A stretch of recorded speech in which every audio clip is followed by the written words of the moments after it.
Hi friends, இன்றைக்கி நம்ம என்ன பார்க்க போகிறோம்னா நைட் டின்னர் தான் பார்க்க போகிறோம். நான் செய்ய போகிறேன். ஈஸ்ட் போட்டு மைதா நல்லா பிசைஞ்சு வச்சுருக்கேன். சன்னா மசாலா ரெடி பண்ணி வச்சுருக்கேன். குக்கும்பர் கட் பண்ணி வச்சுருக்கேன். பன்னீர் டிக்காக்கு மேரினேட் பண்ணி வச்சுருக்கேன். பன்னீர் ஃப்ரைட் ரைஸ் செய்கிறதுக்கு வெஜிடபிள்ஸ் எல்லாம் கட் பண்ணி வச்சுருக்கேன். பாஸ்மதி ரைஸ் கொஞ்சம் வெடித்து வச்சுருக்கேன். கூடவே ஸ்ப்ரிங் ஆனியன் எடுத்து வச்சுருக்கேன்.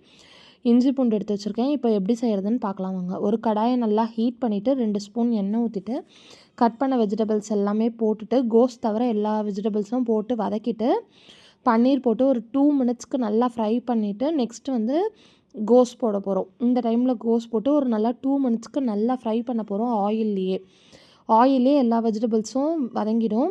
இந்த டைமில் நான் செஷ்வான் சாஸ் யூஸ் பண்ணுறேன். உங்களுக்கு தேவைன்னா நீங்கள் யூஸ் பண்ணிக்கலாம், இல்லாட்டி ஸ்கிப் பண்ணிடலாம். இதை போட்டு ஒரு 2 மினிட்ஸ் நல்லா ஃப்ரை பண்ணதுக்கப்புறம் நான் பாயில் பண்ணி வச்சுருக்க பாஸ்மதி ரைஸ் போட போகிறேன்.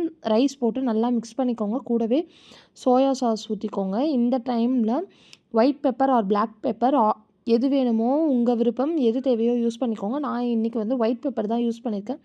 போட்டு நல்லா மிக்ஸ் பண்ணிட்டு சால்ட்டு பார்த்துக்கோங்க. தேவைன்னா சால்ட்டு கொஞ்சம் போட்டுக்கோங்க. எனக்கு தேவைப்பட்டது, அதனால் கொஞ்சம் சால்ட்டு போட்டுக்கிட்டேன். சால்ட் போட்டு நல்லா மிக்ஸ் பண்ணிவிட்டு லாஸ்ட்டாக ஸ்ப்ரிங் ஆனியன் போட்டு நல்லா கலரி கொடுத்து எடுத்தால் சூப்பர் அண்ட் டேஸ்டியான ஷெஷ்வான் பன்னீர் ஃப்ரைட் ரைஸ் ரெடி ஆகிடுச்சு. பன்னீர் டிக்கா எப்படி செய்கிறதுன்னு பார்க்கலாம். பன்னீர் டிக்கா செய்கிறதுக்கு வந்து கேப்சிகம், பன்னீர், ஆனியன் இது மூணுத்தையும் க்யூப் சைஸில் கட் பண்ணி எடுத்துகிட்டு இதில் வந்து பன்னீர் டிக்கா மசாலா செய்கிறதுக்கு தந்தூரி மசாலா, கொஞ்சம் கடலை மாவு, தயிர், லெமன், உப்பு போட்டு நல்லா ஒரு 1 to 1.5 ஹவர்ஸ் நல்லா ஊற வச்சு எடுத்துக்கலாம். ஊற வச்சு எடுத்ததை இந்த மாதிரி வடை எடுக்கிற கம்பி இருக்கும் இல்லையா நம்ம வீட்டில், அந்த கம்பியில் போட்டு நல்லா ஒரு 10 கவுண்டிங்ஸ் வரா மாதிரி போட்டு எல்லாத்தையும் நல்லா பக்கத்தில் இல்லாமல் கொஞ்சம் தள்ளி போட்டு நல்லா ரெடி பண்ணி எடுத்துக்கலாம். இப்போது நம்ம டேரெக்டாக இது வந்து டேரெக்டாக கேஸ் ஸ்டவ்வில் தான் செய்ய போகிறோம்.